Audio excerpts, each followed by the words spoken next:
मनुष्य का सबसे बड़ा भ्रम यह है कि वह कर्म से पहले फल की चिंता करने लगता है। वह हर कदम पर यह जानना चाहता है कि उसे बदले में क्या मिलेगा। इसी भ्रम को तोड़ने के लिए श्री कृष्ण ने गीता में वह वाक्य कहा जो जीवन की दिशा बदल देता है। कर्म करते रहो, फल अपने समय पर मिलेगा। श्री कृष्ण कहते हैं कि यह संसार कर्म के नियम से चलता है। जो बोया जाता है वही काटा जाता है, लेकिन हर बीज तुरंत फल नहीं देता। कुछ बीजों को समय चाहिए, धूप चाहिए, पानी चाहिए और सबसे जरूरी है धैर्य। मनुष्य जल्दबाजी में परिणाम चाहता है, जबकि प्रकृति कभी जल्दबाजी नहीं करती। महाभारत की युद्ध भूमि में अर्जुन भी इसी दुविधा में था। वह युद्ध से पहले परिणाम देखने लगा था। उसे डर था कि जीत के बाद क्या बचेगा और हार के बाद क्या खो जाएगा। तब श्री कृष्ण ने उसे समझाया कि तुम्हारा अधिकार केवल कर्म पर है, फल पर नहीं। फल की चिंता तुम्हें कर्म से दूर कर देगी और कर्म से दूर होना ही पतन का कारण है। कर्म योग का अर्थ है पूरी निष्ठा से अपना कर्तव्य निभाना, बिना स्वार्थ, बिना भय और बिना अपेक्षा के। जब तुम फल की आशा छोड़ देते हो, तब तुम्हारा कर्म शुद्ध हो जाता है। शुद्ध कर्म ही सच्चा योग है। यही कारण है कि श्री कृष्ण ने निष्काम कर्म को जीवन का सर्वोच्च मार्ग बताया। आज का मनुष्य मेहनत तो करता है, लेकिन धैर्य खो देता है। वह 1 महीने की मेहनत में सालों का फल चाहता है। श्री कृष्ण कहते हैं कि समय का भी अपना धर्म है। जो फल समय से पहले मिलता है वह स्थायी नहीं होता, और जो समय पर मिलता है वही जीवन को स्थिर करता है। कृष्ण यह भी बताते हैं कि असफलता कर्म का अंत नहीं होती, बल्कि कर्म की परीक्षा होती है। हर असफल प्रयास तुम्हें अगले स्तर के लिए तैयार करता है। यदि तुम सही दिशा में कर्म कर रहे हो, तो असफलता भी तुम्हारे पक्ष में ही काम कर रही होती है, भले ही तुम्हें उस समय यह दिखाई न दे। कर्म करते समय यदि अहंकार आ जाए कि मैं ही सब कर रहा हूँ, तो कर्म बंधन बन जाता है। और यदि कर्म को ईश्वर को समर्पित कर दिया जाए, तो वही कर्म मुक्ति का मार्ग बन जाता है। श्री कृष्ण कहते हैं कि अपने कर्म को मुझ पर छोड़ दो, मैं फल का भार स्वयं उठा लूंगा। जब तुम ईमानदारी से कर्म करते हो, तब परिणाम तुम्हारे पक्ष में न भी दिखे, फिर भी भीतर एक शांति बनी रहती है। वही शांति इस बात का संकेत है कि तुम सही मार्ग पर हो। संसार की सच्ची सफलता बाहरी नहीं, आंतरिक होती है। श्री कृष्ण का यह संदेश केवल युद्ध भूमि के लिए नहीं था। यह हर उस व्यक्ति के लिए है जो जीवन में संघर्ष कर रहा है, जो मेहनत कर रहा है लेकिन परिणाम से निराश है, जो सही मार्ग पर है लेकिन रास्ता लंबा लग रहा है। कृष्ण कहते हैं, चलते रहो, रुको मत, कर्म करते रहो, घबराओ मत। समय जब आएगा तो फल स्वयं तुम्हारे चरणों में होगा। तुम्हें केवल अपना धर्म निभाना है। यही गीता का सार है, यही कृष्ण का वचन है और यही जीवन की सबसे बड़ी सीख है। श्री कृष्ण आगे समझाते हैं कि कर्म का सत्य केवल ग्रंथों में नहीं, जीवन के हर क्षण में दिखाई देता है। मनुष्य जब अपने आसपास ध्यान से देखता है, तो उसे हर जगह कर्म और समय का यह नियम स्पष्ट दिखने लगता है। एक किसान को देखो, वह खेत में बीज बोते समय यह नहीं पूछता कि फसल कब मिलेगी या कितनी मिलेगी। वह केवल इतना जानता है कि यदि उसने आज बीज नहीं बोया, तो कल फसल की उम्मीद करना व्यर्थ है। वह रोज खेत की जुताई करता है, पानी देता है, धूप और बारिश सहता है। कई बार मौसम साथ नहीं देता, कभी फसल खराब हो जाती है, फिर भी वह खेत छोड़ नहीं देता, क्योंकि उसे भरोसा है कि कर्म कभी व्यर्थ नहीं जाता। श्री कृष्ण कहते हैं कि जीवन भी ठीक इसी तरह है। जो व्यक्ति परिणाम न देखकर कर्म छोड़ देता है, वह अपने ही भविष्य के बीज नष्ट कर देता है। एक विद्यार्थी का उदाहरण लो। वह रोज पढ़ाई करता है, लेकिन परीक्षा का परिणाम तुरंत नहीं आता। कई बार मेहनत के बावजूद अंक कम आते हैं। यदि वह इसी डर से पढ़ना छोड़ दे कि परिणाम मनचाहा नहीं मिला, तो उसका जीवन वहीं रुक जाएगा। लेकिन जो विद्यार्थी बिना थके पढ़ता रहता है, वही एक दिन आगे निकलता है। श्री कृष्ण कहते हैं कि फल देर से मिले तो उसे असफलता मत समझो, उसे तैयारी समझो। कृष्ण यह भी बताते हैं कि जीवन में कई बार लोग सही कर्म करने के बाद भी अपमान, नुकसान या असफलता का सामना करते हैं। ऐसे समय में मनुष्य का विश्वास डगमगा जाता है। लेकिन गीता कहती है कि हर कर्म का फल तुरंत दिखाई दे, यह आवश्यक नहीं। कुछ कर्म ऐसे होते हैं जिनका फल जीवन को अंदर से मजबूत बनाता है, भले ही बाहर से कुछ न दिखे। एक ईमानदार व्यक्ति को देखो, वह सत्य का मार्ग चुनता है, जबकि झूठ बोलने वाले लोग जल्दी आगे बढ़ते दिखाई देते हैं। उसे लगता है कि ईमानदारी से क्या मिला, लेकिन समय के साथ वही ईमानदारी उसकी पहचान बन जाती है। जब झूठ का आधार हिलता है, तब सत्य अपने आप खड़ा रह जाता है। श्री कृष्ण कहते हैं कि सत्य का फल देर से मिलता है, लेकिन जब मिलता है तो अडिग होता है। कर्म करते समय मनुष्य सबसे बड़ी गलती यह करता है कि वह दूसरों की तुलना करने लगता है। वह देखता है कि कोई कम मेहनत करके भी आगे बढ़ रहा है। तब श्री कृष्ण याद दिलाते हैं कि हर व्यक्ति की यात्रा अलग है, हर कर्म का समय अलग है। दूसरे के फल को देखकर अपने कर्म पर संदेह करना अज्ञान है। श्री कृष्ण यह भी कहते हैं कि जब मनुष्य फल की चिंता छोड़ देता है, तब वह कर्म में पूरी तरह डूब जाता है। वही अवस्था श्रेष्ठ कर्म की होती है। उस समय कर्म बोझ नहीं रहता, बल्कि साधना बन जाता है, और साधना कभी निष्फल नहीं होती। कृष्ण का संदेश स्पष्ट है। यदि आज तुम्हारा जीवन संघर्ष में है, तो इसका अर्थ यह नहीं कि तुम्हारा कर्म व्यर्थ है। इसका अर्थ यह है कि तुम्हारा समय अभी पूरा नहीं हुआ है। जैसे रात के अंधकार के बिना सुबह का प्रकाश अर्थहीन है, वैसे ही संघर्ष के बिना सफलता अधूरी है। इसलिए श्री कृष्ण कहते हैं कि कर्म करते रहो विश्वास के साथ। अपने प्रयास को रोकना मत। समय स्वयं तुम्हारे लिए मार्ग बनाएगा। फल आएगा, अवश्य आएगा, लेकिन उसी समय जब तुम उसे संभालने के योग्य बन चुके हो। श्री कृष्ण आगे बताते हैं कि कर्म का वास्तविक अर्थ केवल बाहरी प्रयास नहीं होता, बल्कि भीतर की स्थिति भी उतनी ही महत्वपूर्ण होती है। कई लोग दिन रात मेहनत करते हैं, फिर भी भीतर बेचैनी बनी रहती है, क्योंकि उनका मन लगातार फल से बंधा रहता है। गीता कहती है कि जब मन शांत नहीं होता, तब कर्म अधूरा रह जाता है। एक कारीगर को देखो जो मूर्ति बना रहा है। वह हर दिन हथौड़ी और छेनी से पत्थर को आकार देता है। बाहर से देखने वाले को केवल पत्थर पर चोट लगती हुई दिखती है, लेकिन कारीगर को पहले से पता होता है कि उस पत्थर के भीतर मूर्ति छिपी है। वह हर चोट धैर्य से लगाता है। यदि वह बीच में यह सोचने लगे कि मूर्ति कब पूरी होगी, तो उसका हाथ कांपने लगेगा। श्री कृष्ण कहते हैं कि जीवन में भी मूर्ति धैर्य से बनती है, जल्दबाजी से नहीं। कृष्ण यह भी समझाते हैं कि कर्म और आसक्ति का अंतर समझना आवश्यक है। जब तुम किसी कार्य से अत्यधिक चिपक जाते हो, तब डर पैदा होता है। डर तुम्हें कमजोर बनाता है, लेकिन जब तुम कर्म को अपना धर्म मानकर करते हो, तब डर समाप्त हो जाता है। अर्जुन का भय भी इसी आसक्ति से जन्मा था। जैसे ही उसने कर्म को धर्म के रूप में स्वीकार किया, उसका भय शांत हो गया। एक व्यापारी का उदाहरण लो। वह ईमानदारी से व्यापार करता है। कई बार उसे घाटा होता है, कई बार लाभ कम होता है। यदि वह हर नुकसान पर टूट जाए और हर लाभ पर अहंकार कर बैठे, तो उसका मन कभी स्थिर नहीं रहेगा। लेकिन जो व्यापारी अपने काम को सेवा और जिम्मेदारी समझकर करता है, वही लंबे समय तक टिकता है। श्री कृष्ण कहते हैं कि स्थिर बुद्धि वाला मनुष्य ही सच्चा सफल होता है। कृष्ण यह भी बताते हैं कि जीवन में कई बार ऐसा समय आता है जब मनुष्य सही कर्म करते हुए भी अकेला पड़ जाता है। लोग साथ छोड़ देते हैं, समर्थन नहीं मिलता। ऐसे समय में गीता कहती है कि स्वयं पर विश्वास ही सबसे बड़ा सहारा है। जब तुम अपने कर्म के प्रति ईमानदार हो, तो ईश्वर स्वयं तुम्हारा मार्गदर्शन करता है, भले ही वह तुम्हें दिखाई न दे। एक वृक्ष को देखो, वह वर्षों तक बिना किसी अपेक्षा के फल देता है, छाया देता है। कोई उसकी प्रशंसा करे या न करे, वह अपना धर्म नहीं छोड़ता। श्री कृष्ण कहते हैं कि मनुष्य को भी वृक्ष की तरह बनना चाहिए। अपना कर्म करते रहो, बिना यह सोचे कि बदले में क्या मिलेगा। कृष्ण का यह संदेश जीवन की हर अवस्था में लागू होता है। युवा अवस्था में यह धैर्य सिखाता है, मध्य अवस्था में संतुलन सिखाता है, और कठिन समय में सहनशीलता सिखाता है।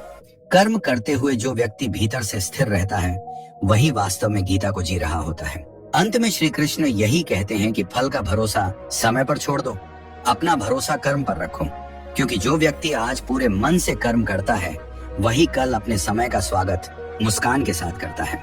श्री कृष्ण आगे यह भी स्पष्ट करते हैं कि मनुष्य का सबसे बड़ा शत्रु उसका अधैर्य होता है। अधैर्य ही उसे बार बार कर्म से भटका देता है। गीता कहती है कि जब मनुष्य जल्दी परिणाम चाहता है, तब वह गलत रास्ते चुन लेता है। सही कर्म धीरे फल देता है, लेकिन गलत कर्म तुरंत आकर्षित करता है। एक नदी को देखो, वह पहाड़ों से निकलकर समुद्र तक पहुंचती है।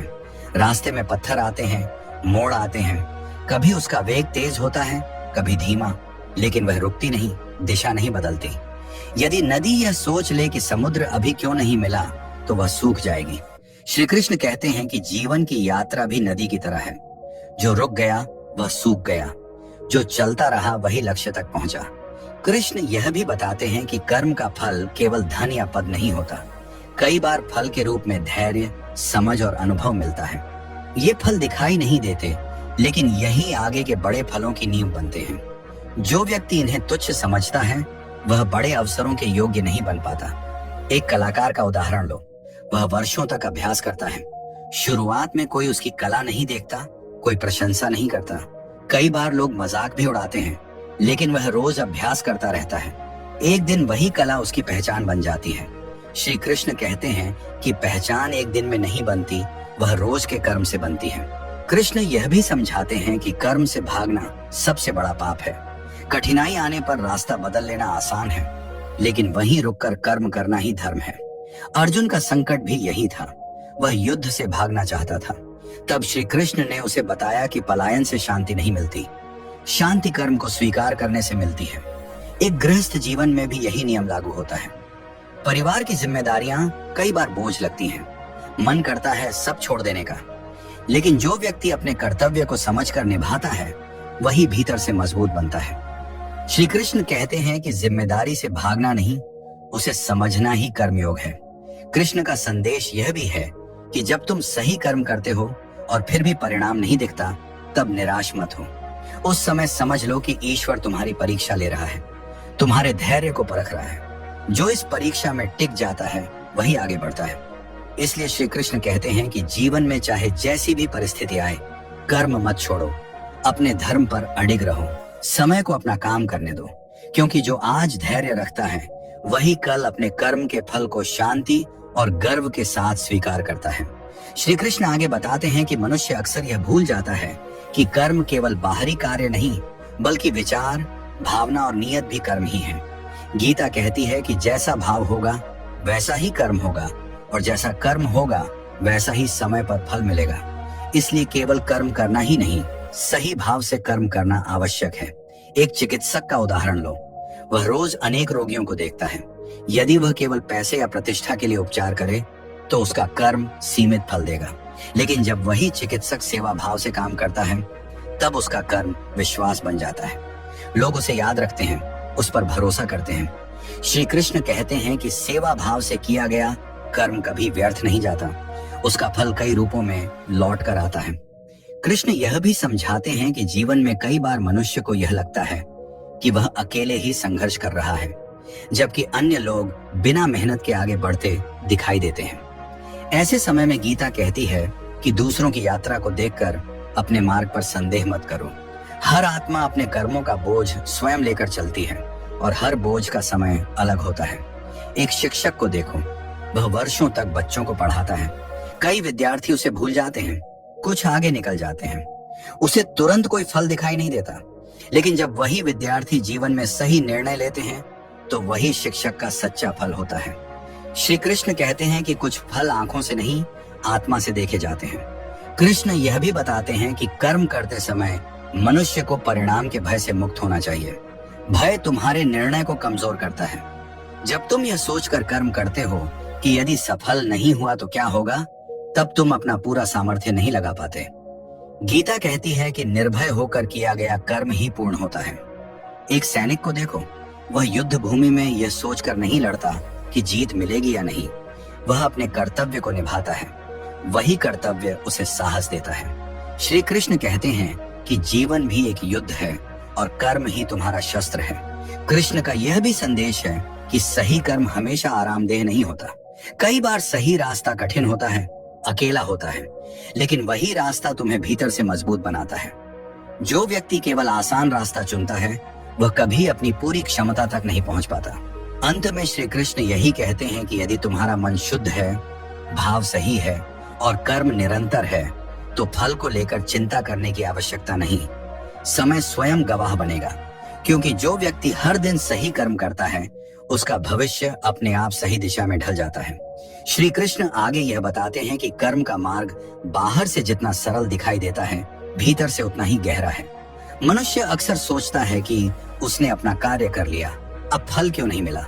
गीता कहती है कि हर कर्म के साथ एक अदृश्य यात्रा जुड़ी होती है, जिसे मनुष्य अपनी आंखों से नहीं देख पाता। एक बीज को मिट्टी में दबाने के बाद किसान रोज उसे खोद कर नहीं देखता कि अंकुर निकला या नहीं। यदि वह ऐसा करे तो बीज कभी अंकुरित ही नहीं होगा। वह धैर्य रखता है, पानी देता है और प्रतीक्षा करता है। श्री कृष्ण कहते हैं कि जो व्यक्ति बार बार अपने कर्म के फल को देखने की कोशिश करता है, वह स्वयं अपने कर्म की जड़ें हिला देता है। कृष्ण यह भी समझाते हैं कि कर्म में निरंतरता सबसे बड़ी शक्ति है। कभी कभी मनुष्य एक दिन बहुत मेहनत करता है और फिर थक कर रुक जाता है। गीता कहती है कि टूटे हुए कर्म का फल भी टूट जाता है। जो व्यक्ति हर दिन थोड़ा थोड़ा आगे बढ़ता है, वही दूर तक पहुंचता है। एक लेखक का उदाहरण लो। वह रोज लिखता है, भले ही उसे प्रेरणा न मिले, कई दिनों तक कोई अच्छा शब्द नहीं निकलता, फिर भी वह कलम नहीं छोड़ता। धीरे धीरे वही लेखन उसकी आवाज बन जाता है। श्री कृष्ण कहते हैं कि प्रेरणा पहले नहीं आती, कर्म से पैदा होती है। कृष्ण यह भी बताते हैं कि जीवन में कई बार व्यक्ति सही कर्म करते हुए भी गलत समझा जाता है। लोग उसकी नीयत पर सवाल उठाते हैं। ऐसे समय में गीता सिखाती है कि अपने कर्म को दूसरों की राय से मत तौलो। यदि तुम्हारी अंतरात्मा शांत है तो तुम्हारा मार्ग सही है। एक समाज सेवक को देखो, वह निस्वार्थ भाव से काम करता है। कई बार लोग उसका मजाक उड़ाते हैं, कहते हैं कि इससे क्या मिलेगा, लेकिन वही सेवा किसी एक जीवन को बदल दे तो वही सबसे बड़ा फल होता है। श्री कृष्ण कहते हैं कि छोटे दिखने वाले कर्म भी महान फल दे सकते हैं। कृष्ण यह भी स्पष्ट करते हैं कि कर्म का फल हमेशा वही रूप नहीं लेता जिसकी हम कल्पना करते हैं। तुम कुछ और चाहते हो, समय तुम्हें कुछ और देता है, क्योंकि समय तुमसे बेहतर जानता है कि तुम्हारे लिए क्या आवश्यक है। जो मिला है उसे स्वीकार करना भी कर्मयोग का हिस्सा है। श्री कृष्ण का अंतिम संकेत यही है कि जीवन में हर दिन को कर्म का दिन बनाओ, परिणाम को भविष्य पर छोड़ दो, क्योंकि जो व्यक्ति आज ईमानदारी से कर्म करता है, उसके कल की कहानी स्वयं गीता बन जाती है।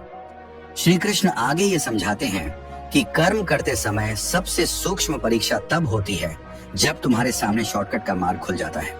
गीता कहती है कि शॉर्टकट त्वरित परिणाम देता है, लेकिन वह कर्म को कमजोर कर देता है और मन को अशांत करता है। एक व्यक्ति को देखो जो धन कमाने के लिए गलत रास्ता चुन लेता है। शुरुआत में उसे लाभ दिखाई देता है, समाज में सम्मान भी मिलता हुआ लगता है, लेकिन भीतर भय बना रहता है कि यह सब कब छिन जाएगा। दूसरी ओर जो व्यक्ति धीमे लेकिन सही रास्ते पर चलता है, उसका मन शांत रहता है। श्री कृष्ण कहते हैं कि शांति ही यह संकेत है कि कर्म सही दिशा में है। कृष्ण यह भी बताते हैं कि जीवन में कई बार ऐसा होता है जब मेहनत तो बराबर होती है, लेकिन अवसर देर से आता है। इसका अर्थ यह नहीं कि अवसर नहीं आएगा, इसका अर्थ यह है कि समय तुम्हें उस अवसर के योग्य बना रहा है। जैसे तलवार को तेज करने से पहले आग में तपाया जाता है। एक खिलाड़ी का उदाहरण लो। वह वर्षों तक अभ्यास करता है, चोटें लगती हैं, हार का सामना करता है, कई बार उसे टीम से बाहर भी बैठना पड़ता है। यदि वह उसी समय खेल छोड़ दे तो वह कभी अपना शिखर नहीं देख पाएगा। लेकिन जो खिलाड़ी हर चोट को सीख मानकर आगे बढ़ता है, वही एक दिन मैदान का नायक बनता है। कृष्ण यह भी सिखाते हैं कि कर्म में सच्ची सफलता तब है जब तुम्हारा कर्म तुम्हें भीतर से बदल दे।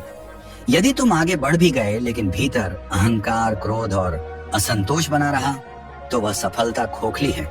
गीता कहती है कि कर्म तुम्हें बेहतर मनुष्य बनाए तभी वह सार्थक है। एक माता पिता को देखो, वे बच्चों के लिए दिन रात परिश्रम करते हैं, उन्हें तुरंत कोई प्रतिफल नहीं मिलता। कई बार बच्चे समझते भी नहीं, फिर भी उनका कर्म नहीं रुकता। श्री कृष्ण कहते हैं कि प्रेम से किया गया कर्म स्वयं में ही फल है। कृष्ण यह भी बताते हैं कि जब तुम कर्म को बोझ समझकर करते हो, तब थकान जल्दी आती है, लेकिन जब वही कर्म तुम्हारा कर्तव्य और साधना बन जाता है, तब थकान भी सीख में बदल जाती है। गीता कहती है कि दृष्टि बदलो, कर्म अपने आप बदल जाएगा। अंत में श्री कृष्ण यही कहते हैं कि रास्ता चाहे लंबा हो, परिणाम चाहे देर से आए, लेकिन यदि कर्म सत्य पर आधारित है तो उसे कोई रोक नहीं सकता। समय स्वयं तुम्हारे पक्ष में खड़ा होगा, क्योंकि सत्य के साथ किया गया कर्म कभी हारता नहीं, वह केवल प्रतीक्षा करता है। श्री कृष्ण आगे यह भी बताते हैं कि जीवन में सबसे कठिन समय वह होता है जब मनुष्य कर्म कर रहा होता है, लेकिन उसे कोई मान्यता नहीं मिलती, न प्रशंसा, न समर्थन, न कोई पहचान। गीता कहती है कि यही समय कर्म की शुद्धि का समय होता है। जो व्यक्ति इस दौर में भी अपना मार्ग नहीं छोड़ता, वही वास्तव में कर्मयोगी होता है। एक सफाई कर्मी को देखो जो रोज सुबह सड़कों को साफ करता है। लोग उसके काम पर ध्यान नहीं देते, कई बार उसे तुच्छ समझते हैं, लेकिन यदि वह एक दिन अपना कर्म छोड़ दे तो पूरे समाज को उसका महत्व समझ में आ जाएगा। श्री कृष्ण कहते हैं कि हर कर्म महान होता है, कर्म छोटा या बड़ा नहीं होता। दृष्टि छोटी या बड़ी होती है। कृष्ण यह भी समझाते हैं कि कई बार जीवन में तुम्हें ऐसा लगेगा कि तुम पीछे रह गए हो, तुम्हारे साथ चलने वाले लोग आगे निकल गए हैं। तब गीता कहती है कि अपनी गति को दूसरों की गति से मत तौलो। हर व्यक्ति का समय अलग होता है। जो आज आगे दिख रहा है वह कल थक सकता है, और जो आज शांत है वह कल स्थिर खड़ा रहेगा। एक साधारण नौकरी करने वाले व्यक्ति को देखो, वह रोज समय पर काम करता है, ईमानदारी से अपनी जिम्मेदारी निभाता है। बाहर से उसका जीवन साधारण लगता है, लेकिन भीतर एक संतुलन होता है। श्री कृष्ण कहते हैं कि यही संतुलन जीवन की सबसे बड़ी पूंजी है। दिखने वाली सफलता क्षणिक होती है, लेकिन स्थिरता जीवन भर साथ रहती है। कृष्ण यह भी कहते हैं कि कर्म करते समय मनुष्य को परिणाम की कल्पना छोड़कर प्रक्रिया से प्रेम करना चाहिए। जब तुम्हें प्रक्रिया से प्रेम हो जाता है तब थकान कम हो जाती है और निराशा पास नहीं आती। गीता कहती है कि जिसने कर्म की प्रक्रिया को अपना लिया उसने फल को पहले ही पा लिया। एक पर्वतारोही का उदाहरण लो, वह शिखर पर पहुंचने के लिए कदम दर कदम चढ़ता है। यदि वह हर कदम पर यह सोचने लगे कि शिखर अभी क्यों नहीं आया तो उसका साहस टूट जाएगा, लेकिन जो हर कदम को स्वीकार करता है वही शिखर तक पहुंचता है। श्री कृष्ण कहते हैं कि जीवन भी ऐसा ही आरोहण है। कृष्ण यह भी स्पष्ट करते हैं कि कभी कभी ईश्वर तुम्हें वह नहीं देता जो तुम चाहते हो, बल्कि वह देता है जिसकी तुम्हें आवश्यकता होती है। उस समय मन दुखी होता है, लेकिन बाद में वही अनुभव तुम्हें टूटने से बचाता है। गीता कहती है कि जो घटा है वह भी कर्म का ही हिस्सा है। अंत में श्री कृष्ण यही संदेश देते हैं कि कर्म करते रहो, बिना थके, बिना शिकायत के। जो तुम्हारा है वह तुम्हें मिलेगा ही, लेकिन उससे पहले तुम्हें उस योग्य बनना होगा। समय तुम्हें तराश रहा है तो स्वयं को उसके हाथों सौंप दो, क्योंकि जब कर्म और समय एक हो जाते हैं तब जीवन स्वयं उत्तर बन जाता है। श्री कृष्ण आगे ये बताते हैं कि जीवन में ऐसा समय भी आता है जब मनुष्य ये सोचने लगता है कि उसने सही कर्म किया या नहीं। भीतर से आवाज आती है कि यदि रास्ता सही होता तो कठिनाई क्यों आती। गीता कहती है कि कठिनाई गलत कर्म का प्रमाण नहीं होती, कई बार कठिनाई सही कर्म की पहचान होती है। एक दीपक को देखो, जैसे ही वह जलता है अंधकार उसका विरोध करने लगता है। यदि दीपक यह सोच ले कि विरोध क्यों हो रहा है और वह बुझ जाए तो प्रकाश कभी फैल ही नहीं पाएगा। श्री कृष्ण कहते हैं कि सही कर्म जब शुरू होता है तो परीक्षा भी शुरू होती है। विरोध और बाधा यह संकेत हैं कि तुम्हारा कर्म प्रभाव डाल रहा है। कृष्ण यह भी समझाते हैं कि जीवन में कई बार मनुष्य को त्याग करना पड़ता है। सही कर्म का मार्ग सुविधाओं से होकर नहीं जाता। जो व्यक्ति हर सुविधा के पीछे भागता है वह कर्म से भटक जाता है, लेकिन जो व्यक्ति आवश्यकता और लालच का अंतर समझ लेता है वही स्थिर रहता है। एक सच्चे मित्र का उदाहरण लो, वह हर परिस्थिति में साथ देता है। कई बार उसे अपनी सुविधा छोड़नी पड़ती है, लेकिन वही मित्र समय के साथ सबसे मूल्यवान बन जाता है। श्री कृष्ण कहते हैं कि त्याग से किया गया कर्म संबंधों को गहरा करता है और जीवन को अर्थ देता है। तो दोस्तों, वीडियो पसंद आया तो वीडियो को लाइक और चैनल को सब्सक्राइब करके कमेंट में जय श्री कृष्णा जरूर लिखना।